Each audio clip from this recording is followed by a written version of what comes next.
So, what's up guys? Welcome back sa ating YouTube channel. So, Alpas Moto Vlog here. Ito yung topic natin ngayon. Yan, 3 months old na pala yung ating Eastlite FI. So, 3 months old na siya. So, ano ba yung topic natin? Bakit ako gumagawa ng ganitong video na ina-update ko kayo? Kada buwan, kada linggo about sa motor ko nito. So, pasensya na pala kayo sa video natin kasi ganyan. Inayos ko na ito kagabi, hindi ko siya naayos. Tingin ganyan na naman, kalahati na naman. Pero, as well, mag-enjoy pa rin kayo sa ginagawa ko ito. Supportahan pa rin natin ang bawat isa-isa. So, yan. So, topic natin sa easy ride ko na 3 months na. So, ito yung pinakauna nating topic. Una is, yung performance. So, how the performance po?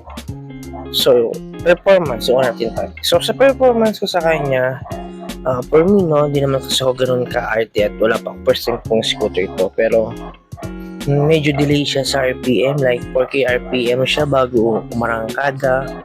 4.5, pag may angkas yan, 4.5, yan. Medyo, lalo na pag sa akin, nakistop ka sa ganyan traffic light. Medyo delay yung pag, ng motor, yung pag-andar. Hindi ka makakasabay talaga. Pagpiga mo ng throttle, hindi na makakasabay. Siyempre, may iwan ka, magalit yung makina bago manda. Pero for me, okay naman siya. Stock is good. Minsan nga, nag-top speed ako. Tumabot ako hanggang 105 lang. Kasi nagtay lang ako. So, hindi ko na ginawa ng video yun.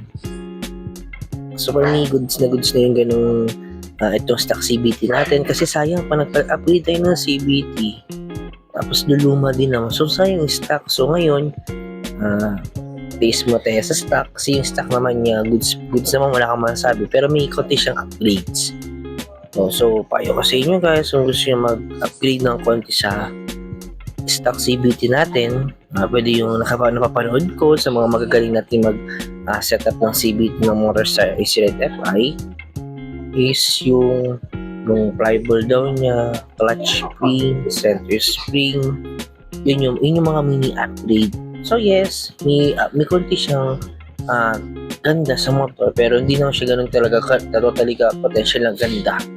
Kasi kung gusto mo talaga gumanda yung CVT mo, yung performance ng motor mo, marami kang i-upgrade. CVT all set, CVT yan, S8 yan, depende kung anong set yung gagawin mo. Tapos yung head block, yung nalaki ang may mga MMM yun, doon siya yung upgrade. Pero yung ito kasi may upgrade lang to sa CVT para at least maano pa rin yung potential ng motor mo kahit CVT lang yung upgrade. Yun. So, second topic natin is yung gas consumption. So, gas consumption, as you can see, nag-video na ako dyan last. So, ganun pa rin siya. Stay pa rin siya sa ganun. 38 km per liter to 39 km per liter city driving. So, minsan may konting haro route. Yan. Natural may city driving. So, hindi pa rin tayo makapag-long ride. Hindi pa rin ako makapag-set. May mga kaibigan akong about sa Eastlite 150 FI. Kaso lang, wala akong time para makasama sa kanila. Iba kasi yung DF ko, Webes, Martes, tapos yung rides nila, Sabado or Sunday. So, ang hirap mag-adjust. So, hindi ko maano yung pinaka-oras ko para makasama sa kanila. Kaya, nagawa pa rin ako ng paraan para makasama ako, para makita natin yung long drive. Siyempre kasi bawat motor kasi, bawat tao, iba't iba tayo ng throttle habit kung paano biritin yung ceiling nito. Yan. Doon kasi nag-aano yan kung paano yung magiging gas consumption niya. Doon siya magbibigay sa throttle habit mo, sa terrain ng daanan, sa lugar, may packet kaya pababa. Kasi pag pababa, syempre free-wheel, libre yung gas, hindi kakain ng gas, kung puro packet. Kung puro packet naman siya, yun, kakain ng gas, mas malakas yung kain talaga ng gas, konsumo, kaya niliit yung kilometer per liter niya. Okay. So, sunod natin is yung mags niya. So, yun, sa mags. So, sa mags niya guys, version 2 na yung mags natin nakuha. Kasi wala na kinuha ko siya sa kasa nung last November 2023. So, awa ng Diyos, wala ko nakikita ang crack or ano, kasi lagi ko siya nililinis yung mags kada uwi ko. Nalulubak ako. Pero share ko sa inyo guys. Yung mags ko kasi, sinakay ko ni yung mama ko, kapatid ko, isang kapatid. So, bali lang kami sa motor. Apat. Isa sa harapan ko, ako, angkas ko dalawa. Pero may time na 5 kami sa motor. Yung pamangkin ng misis ko, ako, anak ko, misis ko, tsaka yung kapatid ko. So, ilang kami? 5. May lubak dun sa kabilang lugar namin. May lubak siya. Pero, ayun, after nun, kahit nilubak siya, pag-check ko, wala. So, kung may kahit bigyan mo siya ng mabigat na timbang sa motor, walang problema. Wala mang problema yung mabigat na saka yung mabigat na angkas. Ang problema lang nun, kung paano mo babagalan, tatansyahin yung lubak na dadaan. Yun ang para sa akin, no? Sige naman yun ang ginagawa ko eh. So, nalulubak ako pero sa awa lang Diyos, walang crack yung mags natin. So, yung pala yung mags natin. So, sana tumagal yung mags natin. Ito na version 2. Hindi natin siya makitaan ng mga yun, mga cracks. Nakita natin sa iba na bago pa lang, nagka-crack na. So, yun. So, next topic natin is yung sa visor. So, yung visor niya, yun yung sa harapan, medyo siya mabilis magasgas. Medyo maano yung pagka-texture niya. So, kasi, mahilig ako magpunas-punas ng motor eh. Magpunas-punas ng motor. So, sa pupunas ko ng motor, magkaroon siya ng gas-gas. So, kung yung sa mga bagong kumuha dyan ng Easy Red FI natin, maging medyo mainti sa pagpunas. I-check yung mabuti kung malinis yung ginamit yung pampunas para maiwasan yung pagkaroon ng gas-gas, no? Kasi, para gano'n, tumagal yung visor natin, makinis pa rin. Pero yung gas-gas naman niya, pag bagong hugas, tsaka may wax kang ginamit, hindi naman siya mga kanot. Tapos, yun, sa visor, sa gas-gas. So, last topic natin, ito yung pinaka-importante. So, sensor niya. So, yung sensor niya, speed sensor, 3 months ko wala akong na-encounter ng issues, delayed or ano. Pero, kinompare ko kasi speedometer ko na yan sa bilis na sa Google Maps sa cellphone ko, which is minsan parang kulang siya ng 10. So, yung sa speedometer natin sa Easy Red FI, 55 lang, pero doon sa Google Maps, 45. So, kulang siya ng 10. So, nakakalito. So, ginawa ko, hindi na ako tumingin sa Google Maps. Sa speedometer na lang ako tumingin. Tapos yun, kung may nakaka-experience din sa inyo yung mga numbers parang nag-page siya. Pag example, 24, magiging 25, tapos super magiging 5, parang itim siya na delay siya. Naranasan ko. Sabi nila dahil sa init niyan, pero hindi naman siya ganun kalala. Pero hindi naman siya ganun ka-big deal na issues for me. Natural talaga yun. Parang siya calculator. Alam mo yung calculator, di ba? Minsan delayed yung mga numbers na sa calculator. Parang siyang ganun. So, i-add ko na rin doon sa speed sensor natin is yung ating mga pairings natin. So, pag magkaka-wash tayo, no, or mag-wash tayo ng motor natin,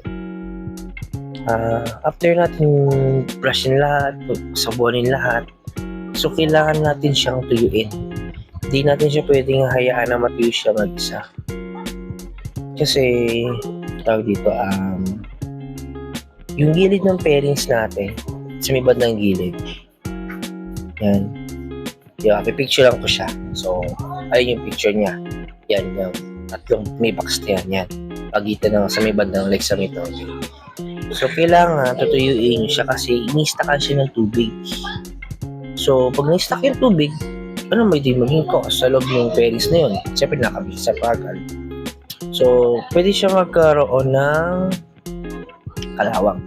So, payo ko sa inyo guys, so hindi naman ako ganun kagaling. Siyempre, tama niyo pa rin ako kung may mali ako nasasabi.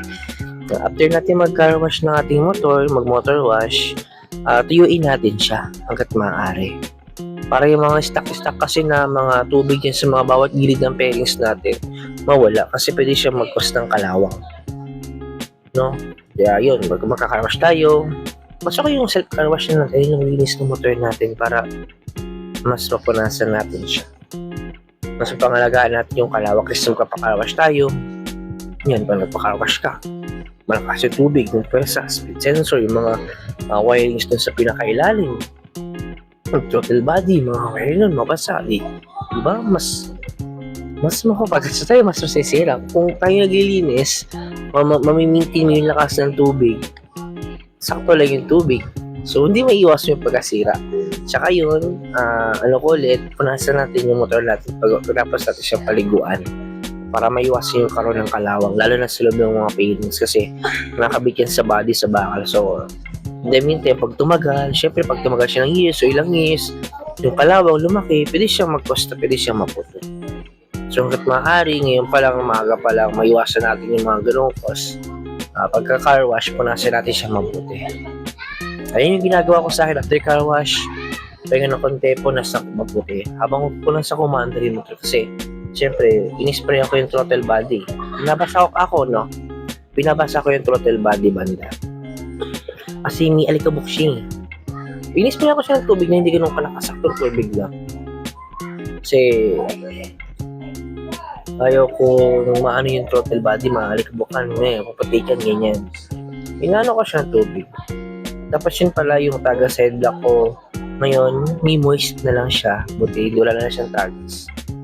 Moist na lang yung na-encounter ka sa kanya. Which is okay naman na kasi nawala yung tagas. Yung dati tagas eh. So, sa gas consumption na guys, no, sobrang solid. Wala ka masabi.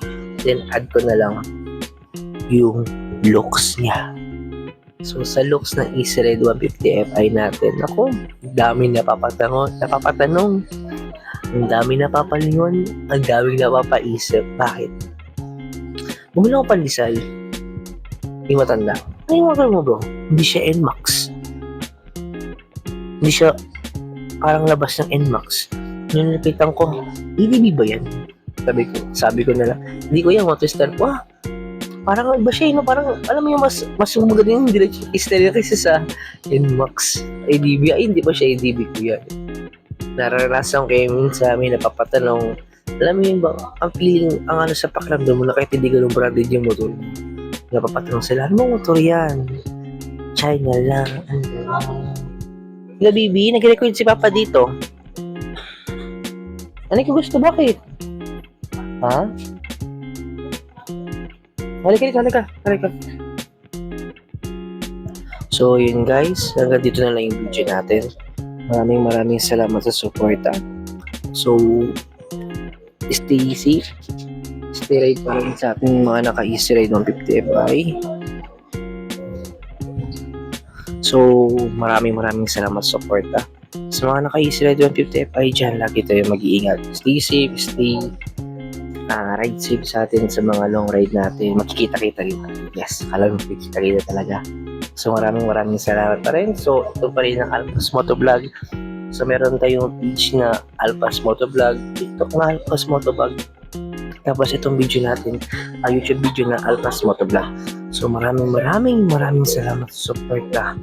Hopefully, dumami yung subscribers natin. Kasi gumanda tong content ko na ito kung paano ko ma-express yung way ko na pagko-content na may share sa inyo. Sa mga nag-iisip, sa mga balak may kumuha, no? Easy Ride 150 Fi ni Motorstar. So, hanggang sa muli guys, maraming salamat sa inyo. So, ride safe. Bye-bye.